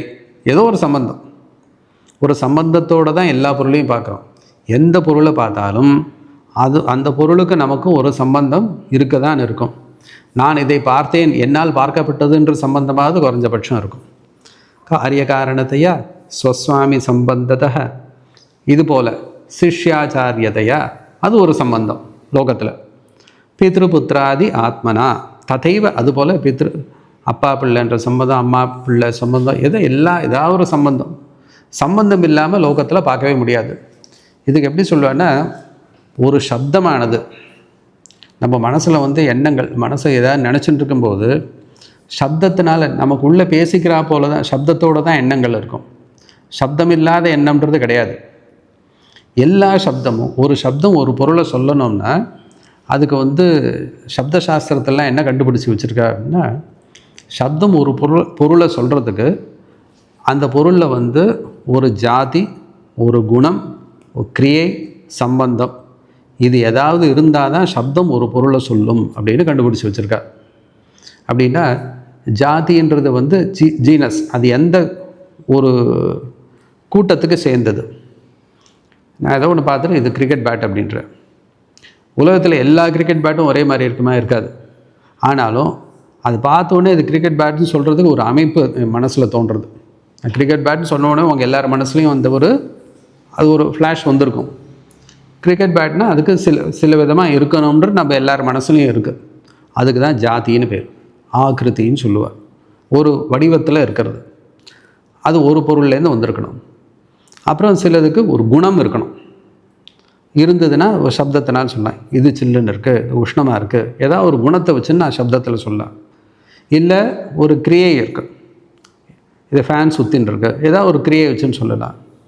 இல்லை சம்பந்தம் இருக்கணும், இது அதுக்கு சேர்ந்தது, அது இதுக்கு சேர்ந்தது. இது மாம்பழம், மா எனக்கூடியதான அந்த மரத்தினுடைய இனத்துக்கு சேர்ந்த பழம் இது மாம்பழம் அப்படின்னு சொல்கிறேன். இல்லைன்னா அதுக்கு எப்படி மாம்பழம்னு சொல்ல முடியும்? அது ஒரு சம்பந்தத்தை வச்சுன்னு வந்திருக்குது. இல்லை ஜாதியை வச்சுன்னு ரெண்டுமே இருக்குன்னு வச்சுக்கோங்க. இது 4த்தில் 1, 2, 3, 4 இருந்தால் தான் சப்தத்தினால சொல்ல முடியும். நம்ம மனசில் இருக்கக்கூடியதான எண்ணங்களே அப்படி தான் வந்திருக்கு. அதுலேருந்து தான் சப்தம் வந்திருக்கு. எண்ணங்கள்லேருந்து தானே சப்தம் வருது, சப்தத்துலேருந்து எண்ணங்கள் வருது இல்லை. முதல்ல என் மனசில் ஒரு எண்ணம் இருக்குது, அது சப்தமாக வருது, அதை கேட்குற ஆள் மனசில் திரும்ப அதே எண்ணம் வருது. இதுதான் வந்து சைக்கிள் ஆஃப் கம்யூனிகேஷன். இந்த சம்பந்தத்தோடு தான் நம்ம பார்க்குறோம். சம்பந்தம் சொல்கிறதுல எனக்கு என்ன லாபம்னா, சம்பந்தம் சொன்னால் குறைஞ்சபட்சம் 2 பொருள் வேணும். இது சம்பந்தம், இவருக்கு சம்பந்தம் இருக்குது அப்படின்னு சொன்னால் 2 பொருள் இருந்தால் தான் சம்பந்தம். ரிலேஷன் சொன்னால் என்ன அர்த்தம்? 2 பொருள் இருந்தால் தான் ரிலேட்டட்னு சொல்ல முடியும். ஒரு பொருள் இருந்தால் ரிலேட்டட்னு சொல்லவே முடியாது. அது அப்சல்யூட். அது ரிலேட்டிவ்னு வந்ததுன்னா 2 பொருள் இருக்கணும். ஆனால் உலகத்தை நம்ம பார்க்கும்பொழுது எல்லாம் பேதத்தினால பார்க்குறோம். சம்பந்தம் சொல்கிறதுனால நமக்கு என்ன கிடச்சிது அப்படின்னா, நம்ம பார்க்கக்கூடிய எல்லாத்துலேயும் ஒரு பேத புத்தியோடு பார்க்குறோம். சாஸ்திரமோ பேதம் வேண்டாம்னு சொல்லு. பேதம் வந்து பொய்யன்னு சொல்கிறது. விஸ்வம் பசியதை காரியகாரணத்தையா சுவாமி சம்பந்தத சிஷ்யாச்சாரியத்தையா ததைவ, அதுபோலவே பித்ருபுத்திராதி ஆத்மனா பேதத. இந்த சம்பந்தங்கள் சொன்னதுனால பேதம்ன்றது நமக்கு கிடச்சிது. உலகத்தை நம்ம பேத புத்தியோடு பார்த்துட்டுருக்கோம். நான் வேறு, அது வேறு, அது வேறு, இது வேறு, 5 விதமான பேதங்கள்லாம் சொல்கிறேன். இது எப்போ பார்க்குறோன்னா, சொப்னே ஜாகிரதிவா, சொப்னத்துலேயும் சரி, முழிச்சுட்டு இருக்கும்போதும் சரி. தூக்கத்தை பற்றி 2 ஸ்லோகம் முன்னாடியே சொல்லிட்டேன். அப்போ நம்ம உலகத்தை பார்க்கல, எல்லாம் கரணோபசம்ஹரணதகன்னு சொல்லியாச்சு. முழிச்சுட்டு இருக்கும்போதும் சொப்னத்துலேயும் எல்லாத்தையும் நம்ம பேத புத்தியோடு பார்த்துட்டுருக்கோம். ஏஷ புருஷக, ஏன் இப்படி பேதத்தோடு பார்க்குறான்? மாயா பரிபிராமித, மாயினால் இவன் பரிபிராமித, ஏமாற்றப்பட்டான். நம்ம வந்து தூக்கத்தில் எதையும் பார்க்காம இருக்கிறதுக்கும் மாயை தான் காரணம். முழிச்சுட்டு இருக்கும்போது எல்லாத்தையும் பேதத்தோடு பார்க்குறதுக்கும் மாயை தான் காரணம். சொப்னத்தில் வேறு வேறாக பார்க்குறதுக்கும் மாயை தான் காரணம். இப்போ இந்த மாயை சம்பந்தம் இல்லைன்னா ஆத்மாவாக இருக்க போகிறது. அதுதான் இங்கே தாத்பரியம். ஏஷ புருஷோ மாயா பரிபிராமித தஸ்மை ஸ்ரீ குருமூர்த்தியே நமயதும் ஸ்ரீ தட்சிணாமூர்த்தியே. இப்போ இந்த ஈஸ்வரனுடைய இது வரைக்கும் வந்து நிர்குண தத்துவத்தை சொல்லிட்டு வந்தார். நமக்கு நிர்குண தத்துவம் நன்னா புரியணும் அப்படின்னா முதல்ல சகுன ஈஸ்வரனுடைய அனுகிரகம் வேணும். அந்த ஈஸ்வர அனுகிரகம் எப்படி கிடைக்கும் அப்படின்னா குருவனுடைய அனுகிரகம் வேணும். முதல்ல குரு அனுகிரகம் இருந்தால் தான் ஈஸ்வர அனுகிரகம் கிடைக்கும். ஏன்னா குரு ஈஸ்வரனும் வேறு கிடையாது. குரு ஈஸ்வர அனுகிரகம் இருந்ததுனால தான் நமக்கு தத்துவம் நன்னா புரியும். அதனால் விஷயம் என்னன்னு சொல்லியாச்சு. இப்போ அதை எப்படி அடையிறது? இத்தனை நேரம் நம்மளுக்கு ஆத்ம தத்துவம் புரிஞ்சிருக்கணும், புரியல. அதனால் இப்போ வந்து இந்த ஈஸ்வரனுடைய சகுணஸ்வரூபத்தை அஷ்டமூர்த்தி வைபவம்னு சொல்லுவாள். இந்த இதெல்லாம் சைவ சாஸ்திரத்துலேயும் இதை ரொம்ப பெருமையாக ஈஸ்வரனுக்கு 8 வடிவம் சொல்கிறது. 8 வடிவம்னா இப்போ எப்படி மகாவிஷ்ணுவுக்கு வந்து தசாவதாரம் சொல்கிற போல் அது போல் இல்லை. மூர்த்தினா மூர்ச்சித அவயம், அவருக்கு ஒரு ஃபார்ம். ஈஸ்வரன் வந்து 8 விதமான வடிவத்தில் இந்த உலகத்தில் நமக்கு காணப்படுகிறார். எப்படி? பூஹு அம்பாம்சி அனலக அனிலக அம்பரம் அகர்நாதக ஹிமாம்சு புமான் இது ஆபாதி சராச்சராத்மகம் இதம் எஸ்யேவ மூர்த்தி அஷ்டகம். எந்த ஈஸ்வரனுடைய மூர்த்தி அஷ்டகம் 8 விதமான வடிவமானது, இந்த 8 இருந்தால் தான் அவருக்கு வந்து இந்த ஃபார்மில் தான் அவர் நமக்கு தோணுவார். இது 8ம் போயிடுத்துன்னா அவர் ஃபார்ம்லெஸ்ஸாக நமக்கு அனுபவத்துக்கு வருவார். எஸ்யேவ மூர்த்தி அஷ்டகம். எப்படி? பூமி, அம்பாம்சி ஜலம், அனலக அனிலக வாயு அக்னி, அம்பரம் ஆகாசம், அகர்நாதன சூரியன், ஹிமாம்சு சந்திரன், புமான் ஜீவன். இந்த 8 வடிவமாக நமக்கு பஞ்சபூதங்கள் சூரியன் சந்திரன் ஜீவன் புருஷன், இந்த 8 வடிவமாக தான் ஈஸ்வரன் வந்து இந்த உலகத்தில் காணப்படுகிறார். இந்த 8 தவிர உலகத்தில் வேறு ஏதாவது இருக்கோ? இவ்வளோதான், இதுதான் மொத்தமே. இந்த பிரபஞ்ச வடிவமாக ஈஸ்வரன் படுறான்னு சொல்கிறதுக்காக இந்த அஷ்டமூர்த்தி வைபவம்னு சொல்கிறது. சராச்சராத்மகம் இதம் எஸ்யைவ மூர்த்தி அஷ்டகம். எந்த தட்சிணாமூர்த்தின்னு நம்ம சொல்லிகிட்டு இருக்கோமோ, யார் குருமூர்த்தின்னு சொல்லிகிட்டு இருக்கோமோ அவருடைய வைபவம் தான் இந்த அஷ்டமூர்த்தி என்பது. நானியத் கிஞ்சன வித்தியதே, இதை தவிர வேறு ஒன்றுமே இல்லையே. இந்த 8 தவிர யஸ்மாத் விமர்சதாம், யார் நன்னா விமர்சனம் பண்ணுறாளோ, யார் பிரபஞ்சத்தை நன்றாக அலசி ஆராய்ந்து அவள் விசாரம் பண்ணி கண்டுபிடிக்கிறாளோ, விமர்சதாம் யஸ்மாத் பரஸ்மாத் விபோகோ நானியத் கிஞ்சன வித்தியதே. நன்னா இந்த 8 மூர்த்தி இருக்குது, இதெல்லாம் இப்போ உண்டாருது போகிறது. இதுக்கு அடிப்படையாக என்ன இருக்குது, சாஸ்வதமாக என்ன இருக்குது, நித்தியமாக என்ன இருக்குது அப்படின்னு விமர்சனம் பண்ணி அலசி ஆராய்ந்து கண்டுபிடிக்கிறவாளுக்கு எந்த யஸ்மாத் பரஸ்மாத் நானியத்தின் வித்தியதே, அந்த பரபிரம்மத்தை தவிர அவளுக்கு வேறு எதுவுமே தெரியலையாம். அது ஒன்று தான் சாஸ்வதமாக இருக்குது. மீதி எல்லாம் வந்து வந்து போகக்கூடியது. யஸ்மாத் பரஸ்மாத் விபோகோ நானியத் கிஞ்சனது யாருக்கு? விமர்சதாம், அந்த விமர்சனம் பண்ணுறவாளுக்கு. அப்போ எப்படி நமக்கு எப்படி பண்ணணும்? அந்த தட்சிணாமூர்த்தியோட அனுகிரகத்தினால நம்ம பண்ணணும். தஸ்மை ஸ்ரீ குருமூர்த்தியே நம்ம இதம் ஸ்ரீ தட்சிணாமூர்த்தியே. ஆக இதுவரைக்கும் சொன்னது அந்த நிர்குண ஆத்ம தத்துவம் ஏன் நமக்கு வந்து இப்படிலாம் தோன்றதுன்றது வரைக்கும் சொல்லியாச்சு. விஸ்வம் தர்ப்பண திருஷ்யமான நகரம்லேருந்து ஆரம்பித்து விஸ்வம் பஷ்யது காரிய காரணத்தையா வரைக்கும் ஒரு செட்டு. இது வந்து நிர்குணமான ஆத்மாவானது திரும்ப திரும்ப அதே சொல்கிறார், மாயினால் நமக்கு பேதமாக தோன்றுறது. ஆனால் தோணினாலும் அனுஸ்யூத்தமாக அகம் இந்தஸ்வரந்தம் சதா, அகம் அகம்னு இவைகளில் அனுஸ்யூத்தமாக தொடர்ந்து மாறாமல் அந்த ஆத்ம தத்துவம் பிரகாசம் இருந்துட்டு தான் இருக்குது. ஆனால் மாயை நடுவில் வந்து அந்த ஆட்டம் போடுறதுனால நம்ம அதில் பார்த்து ஏமாந்து போயின்னு இருக்கோம். நீங்கள் கீழே வந்து கயத்தில் பாம்பு பார்க்கும்போது கயிறு எங்கேயும் போயிடல, கயிறாக தான் இருக்குது. இருக்கிற கயிறை பார்க்காம மேலே பாம்பு பார்த்து நம்ம பயந்துட்டுருக்கோம். நம்மளுடைய பிராந்தினால் அதுபடியாகவே இருக்குது. அதை முதல்லையே நம்ம கயிறுன்னு பார்த்துருந்தா நம்மளுக்கு இந்த பயத்துக்கோ பதட்டத்துக்கோ காரணமே கிடையாது. ஆத்மாவை முதல்லேருந்து பார்த்துருந்தா நமக்கு பிரச்சனையே இல்லை. ஏமாந்து போய் இப்படி மாற்றி பார்த்துட்டுருக்கோம். அதனால் அது எங்கேயும் போயிடல, அங்கேயே தான்ப்பா இருக்குன்றது வந்து இது வரைக்கும் விஸ்வம் பஷ்யத்து வரைக்கும் சொல்லியாச்சு. விஸ்வம் தர்ப்பண திருஷ்யமான நகரி துல்லியம்லேருந்து ஆரம்பித்து விஸ்வம் பஷ்யத்தி வரைக்கும் ஒரு செட்டு. திரும்ப திரும்ப இந்த செட்டில் என்ன சொல்லிட்டு வரார்? அனுசியூத்தமாக ஒரு ஏகமான ஆத்ம தத்துவம் ஒன்று இருக்குது, மாயினால் நமக்கு பேதங்கள் தோன்றுகிறது. இதுதான் வந்து இது வரைக்கும் சொன்னதனுடைய சாரம். இப்போ அடுத்த ஸ்லோகத்தில் நமக்கு அந்த மாதிரி கிரகிக்க முடியலையே அப்படின்னா, அந்த ஈஸ்வரனே இந்த அஷ்டமூர்த்தி வைபவமாக 8ஆக தோன்றார். பார்க்கக்கூடிய எதுவாக இருந்தாலும், பூமியோ ஆகாசமோ ஜலமோ நெருப்போ எதுவாக இருந்தாலும் அது ஈஸ்வரனுடைய வடிவம்னு நீ பார்க்க பழகிக்கோ. அப்படி பார்த்தாலே போதும், இதம் சர்வம் எதயம் ஆத்மான்னு தானாக நமக்கு தெரிய வரும். அப்போ சகுனத்தையாவது பிடிச்சிக்கோ அப்படின்னு சொல்லியாச்சு. முதல்ல நிர்குணம் அதுதான் நம்ம சாஸ்திரத்தினுடைய சித்தாந்தம், அது சொல்லியாச்சு. அது முடியலைன்னா சகுனத்தையாவது பிடிச்சிக்கோ அப்படின்ட்டு அந்த தட்சிணாமூர்த்தி வடிவத்தை சொல்லி அவருடைய பிரபாவம் தான் இந்த உலகம் முழுக்க, அண்டச்சராச்சரமும் அவர் தான். அது தெரிஞ்சிருந்தாலும் நாளைக்கு நீ விமர்சனம் பண்ணும்பொழுது, உனக்கு அவருடைய குரு அனுகிரகத்தினால நீ சாஸ்திரம் வாசித்து விசாரம் பண்ணும்பொழுது அவரை தவிர வேறு எதுவும் இல்லைன்னு உனக்கு தெரிய வரும். அதனால் கவலைப்படாமல் சகுனத்தை கெட்டியாக பிடிச்சிக்கோ அப்படின்னு அது ஒரு சாதனம் போட்டு கொடுத்தார். எனக்கு அதுவும் கஷ்டமாக இருக்கே. நான் பாட்டுக்கு என் வேலையெல்லாம் பண்ணிகிட்டே இருப்பேன். நான் தட்சிணாமூர்த்தியை உலகத்தையே அப்படியே பார்த்துட்டு உட்காந்துருந்தேன்னா என் வேலையை யார் பண்ணுவா? சர்வாத்மத்துவம் இது ஸ்புடீகிருதமிதம் யஸ்மாத் அமுஷ்மஸ்தவே. இந்த ஸ்லோகத்தில் இது பலஸ்ருதி. மற்ற பலஸ்ருதிக்கும் இதுக்கும் ஒரு வித்தியாசம் இருக்குது. பலஸ்ருதியில் என்ன சொல்லுவா அப்படின்னா, எல்லாத்தையும் சொல்லிவிட்டு நீ இந்த ஸ்லோகத்தை சொன்னால் உனக்கு இது கிடைக்கும், அது கிடைக்கும், அது கிடைக்கும் அப்படின்னா, வேதாந்தகோ பிராமணஸ்ய க்ஷத்ரியோ விஜய பவேத் வைஷ்யோதன சம்ருத்தஸ்ய சூத்ர சுகமாவாப்னியாத் தர்மாதி பிராப்னியாத் தர்மம், இதெல்லாம் சொல்லியிருக்கோம் இல்லையோ. ஏன்னு யாராவது கேட்போமா? அவர் சொல்லியிருக்காரு. பீஷ்மாச்சாரியார் சொன்னார். பீஷ்மர்கிட்டையோ வியாசர்கிட்டையோ போயிட்டு இந்த 1000 நாம சொல்கிறதுனால இதெல்லாம் ஏங்க சுவாமி கிடைக்கும்னு சொல்கிறேன், ஏன் கிடைக்கும், நான் எப்படி நம்பணும்? நம்ம யாராவது கேட்போமா? இது வரைக்கும் தோணியிருக்கோம். பலஸ்ருதி வந்து ஏன் ஒரு நாள் 36 கொண்டு ஓதிய ஜபத்து உகந்து நீரணிய, ஏன் 36? அது பண்ணுறதுனால எனக்கு எப்படி இதெல்லாம் கிடைக்கும்? நம்ம என்றைக்காவது யோசிச்சிருக்கோமா? யோசிக்கவே மாட்டோம். இது சொன்னதுக்கப்புறம் இந்த பலஸ்ருதின்னு சொன்னால் கிடைக்கும். ஏன்னா யோசிக்காமல் பண்ணணும். அந்த விஸ்வாசம் நமக்கு பெரிய வார்த்தையில் வேணும். ஆச்சாரியர் என்ன பண்ணுறார், தான் பலத்தை சொல்லி ஏன் அந்த பலன் கிடைக்கும்னு சொல்கிறார். ரொம்ப அபூர்வமான விஷயம் அது. நிறைய பலஸ்ருதியில் அது பார்க்கவே முடியாது. முதல்ல ஏன் அந்த பலன் கிடைக்கும்னு சொல்லிவிட்டு அதுக்கப்புறம் பலனை சொல்கிறார்.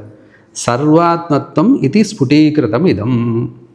நான் இந்த ஸ்லோகத்தில் என்ன சொல்லியிருக்கேன்? சர்வாத்மத்துவம் அப்படின்னு ஸ்புட்டமாக தெளிவாக எடுத்து சொல்லப்பட்டது. இந்த பிரபஞ்சம் எல்லாமே ஒரு ஆத்மாவாக இருக்குன்னு நான் சொல்லிட்டேன்ப்ப. யஸ்மா எக்காரணத்தினால் அமுஷ்மிஸ்தவே, இந்த ஸ்லோகத்தில் சர்வாத்மத்துவத்தை நான் தெளிவாக சொல்லிவிட்டேன். தேன அக்காரணத்தினால், அஸ்ய ஸ்ரவணாத் ததர்த்த மனநாத் தியானாச்ச சங்கீர்த்தனாத், அதனால் இதெல்லாம் சர்வாத்மான்னு நான் சொன்னதுனால இதை வந்து கேட்கறதுனாலையும் ஸ்ரவணாத் ததர்த்த மனநாத் கேட்டாலும் ஒரே பலன், அது அர்த்தத்தை அனுசந்தானம் திருப்பி திருப்பி அதே நினச்சிருந்தாலும் ஒரு பலன், தியானாத் ஓரளவுக்கு போய் மனசெல்லாம் ஒடுக்கி இந்த சர்வாத்ம பாவத்தை தியானம் பண்ணுறதுனாலையும் சரி, எனக்கு அதெல்லாம் முடியலன்னா சங்கீர்த்தனாத் காலையிலேருந்து சாயங்காலம் வரைக்கும் ஒரு நாளைக்கு 20 தடவை சொல்லாமே இந்த ஸ்லோகம். வாக்கிங் போகும்போதோ வேலை செய்யும்போதோ இந்த ஸ்லோகத்தை சொல்கிறத வாயில் ஸ்லோகம் சொல்கிறதுக்கு ஒரு கஷ்டமும் இல்லையே. எனக்கு அதெல்லாம் பண்ண முடியல. சங்கீர்த்தனாத் தேன அக்காரணத்தினால் இதெல்லாம் சங்கீர்த்தனாத் சர்வாத்மத்துவ மகாவிபூதி சகிதம் சியாத். அப்போது உனக்கு என்ன கிடைக்கும்? சர்வாத்மத்துவம், அந்த மகாவிபூதி, சர்வாத்மாவாக இருக்கக்கூடியதான மகாவிபூதி, விபூதின்னு ஐஸ்வர்யம், மகதைஸ்வர்யம் உனக்கு அது கிடைக்கும். சர்வாத்மத்துவ மகாவிபூதி சகிதம் சியாத், அது ஏற்படும். ஈஸ்வரத்துவம், அந்த ஈஸ்வரனோட ஐக்கியத்தை அடைவாய். ஸ்வதஹ, தானாக அடைபுற. இதெல்லாம் பண்ணதுக்கப்புறம் தெரியாத ஸ்வதஹன்னு வேற சொல்கிறார். இதை வந்து நம்ம கேட்கறதுனாலையும் அதை மனனம் பண்ணுறதுனாலையும் தியானம் பண்ணுறதுனாலையும் கீர்த்தனம் பண்ணுறதுனாலையும் ஸ்வதஹ அந்த நிலைமை வரும் அப்படின்னு காரணத்தை சொல்லி பலஸ்ருதி சொல்கிறார். நான் இந்த ஸ்லோகத்தில் சர்வாத்மத்துவ பாவத்தை சொல்லியிருக்கேன். மற்ற விஷயத்தை சொன்னேன்னா சசங்க சக்கரம் சகிரீட குண்டலம் சபீத வஸ்திரம் இவைகள்லாம் சொன்னேன்னா நான் அதை சொல்லிகிட்டே இருந்தால் எனக்கு வந்து சங்க சக்கர குண்டலம்லாம் வராது. அவருடைய அனுகிரகம் வரும், எனக்கு அந்த பாவம் வராது. ஆனால் இது வந்து சர்வாத்மத்துவம்னு சொல்லும்போது அந்த சர்வத்துக்குள்ளே நானும் இருக்கேன். ஆத்மான்றது நான் தான், என்னை பற்றி தான் சொல்கிறது. அப்போ உன்னை பற்றி நான் சொல்லியிருக்கேன். அதனால் உன்னுடைய வாஸ்தவமான ஸ்வரூபத்தை நீ தெரிஞ்சுட்டேன்னா நீ அந்த ஈஸ்வரத்துவமே உனக்கு கிடைக்கும் அப்படின்னு காரணத்தை சொல்லி பலனை சொல்கிறார். மற்ற பலஸ்ருதிக்கு அதுக்கும் ஆச்சரியமான வித்தியாசம் அது. சர்வாத்மத்துவ மகாவிபூதி சகிதம் சியாத் ஈஸ்வரத்துவம் சதஹ சித்தியேத் வரும். தத் புனர் அஷ்டதாபரிணிதம் ச ஐஸ்வர்யம், அஷ்ட ஐஸ்வர்யமும் கிடைக்கும். அவ்வியாகதம் அஷ்ட ஐஸ்வர்யம், வியாகத்தினா குறைவு, தங்கு தடை இல்லாமல் குறைவில்லாததான அந்த அஷ்ட ஐஸ்வர்யமும் இந்த ஸ்லோகத்தை அனுசந்தானம் செய்பவனுக்கு, அனுசந்தானம்னா ஸ்ரவணம் ததர்த்தம் மனனம் தியானம் சங்கீர்த்தனம், இதை இடைவிடாமல் செய்கிறவாளுக்கு இந்த பலன் கிடைக்கும் அப்படின்னு சொல்லி இதோடு இந்த ஸ்லோகத்தை முடிக்கிறார். விஸ்வம் தர்ப்பண திருஷ்யமான நகரீதுல்யம் நிஜாந்தர்கதம் பசியன்னாத்மனி மாயா பகிர்வோத்பூதம் யதா நித்ரயா எஸ் சாட்சாத் குருதே பிரபோத சமயே ஸ்வாத்மானமேவாத்வயம் தஸ்மை ஸ்ரீகுருமூர்த்தே நமிதம் ஸ்ரீ தட்சிணாமூர்த்தையே.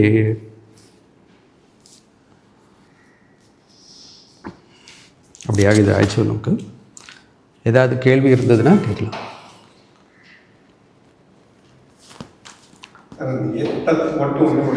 சொல்கிறேன், நீங்கள் பாருங்கள். ஒன்று முதல் ஸ்லோகத்தில் வந்து எஸ் சாட்சாத் குருதே தஸ்மை ஸ்ரீ குருமூர்த்தியேன்னு இருக்குது. ரெண்டாவதுல எஸ் ஸ்வேச்சையா தஸ்மை ஸ்ரீ குருமூர்த்தியே இருக்குது. மூணாவதுல எஸ் சாட்சா, மூணாவது லைனில் எஸ் சாட்சாத் கரணாத் பவேண்டன்னு போட்டு தஸ்மை இருக்குது. எல்லாத்துலேயும் தஸ்மை இருக்குது. நாலாவது ஸ்லோகத்தில் நானா சித்ரனில் ரெண்டாவது லைனில் எஸ்யது சட்சுராதிகரண எத்துன்னு இருக்குது. அஞ்சாவதுல இல்லை. திரும்ப ராகுகிரஸ்த திவாகரேந்திர சதுருஷம் அங்கே பார்த்தீங்கன்னா மூணாவது லைனில் எஃப் பிரத்யபிஜாயத்தே இருக்குது. பால்யாதிஷு ஜாகிரதாதி யோ பத்ரையா முத்ரையா இருக்குது மூணாவது லைனில், ஏழாவது ஸ்லோகத்தில் இருக்கா. எட்டாவதுல ஏஷ புருஷன்னு மூணாவது லைனில் இருக்குது. எந்த ஒரு புருஷனானவன் அப்படிப்பட்ட தட்சிணாமூர்த்திக்குன்னு. அதுக்கப்புறம் ஒன்பதாவதுல யஸ்மாத் பரஸ்மாத் விபோன்னு இருக்குது. எவரை விட உயர்ந்தது அப்படிப்பட்ட தட்சிணாமூர்த்தின்னு இருக்குது. பல ஸ்ருதி விட்டுருங்க. இது எல்லாத்துலேயுமே வந்து எத் சப்தம் ஒருத்தரை வந்து முதல்ல குறிப்பிட்டு ரெண்டாவது தடவை அப்படிப்பட்ட தட்சிணாமூர்த்திக்குன்னு சொல்கிறோம். முதல்ல ஒருத்தர் ரெஃபர் பண்ணிட்டு அப்புறம் ரெண்டாவது தடவை அவர் அது சொல்லின்னு இருக்கோம். முதல்ல வந்து நோட்டிஃபிகேஷன் அப்புறம் ரெஃபரன்ஸ், அப்படி தான் பண்ணிட்டு இருக்கோம். இந்த ஸ்லோகத்தில் மட்டும் அந்த மாதிரி இல்லை.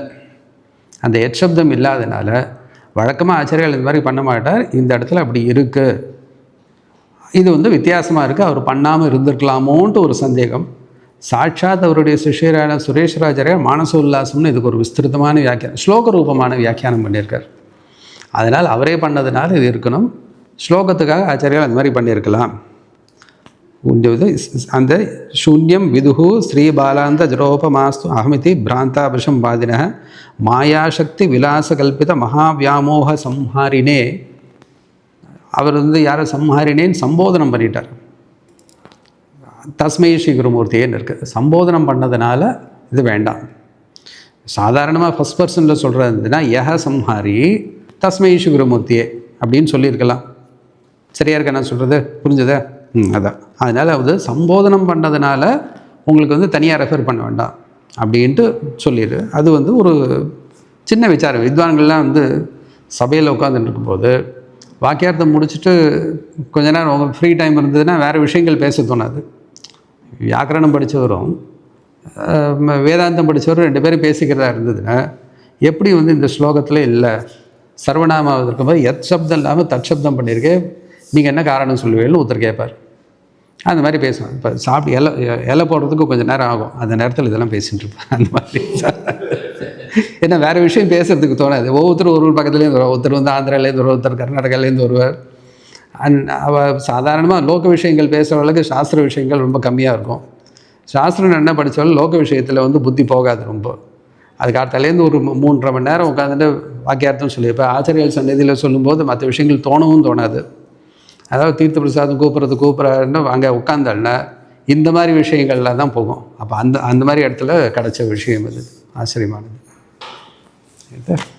சரி, எது ஒன்று எடுத்துக்கிட்டேன்னா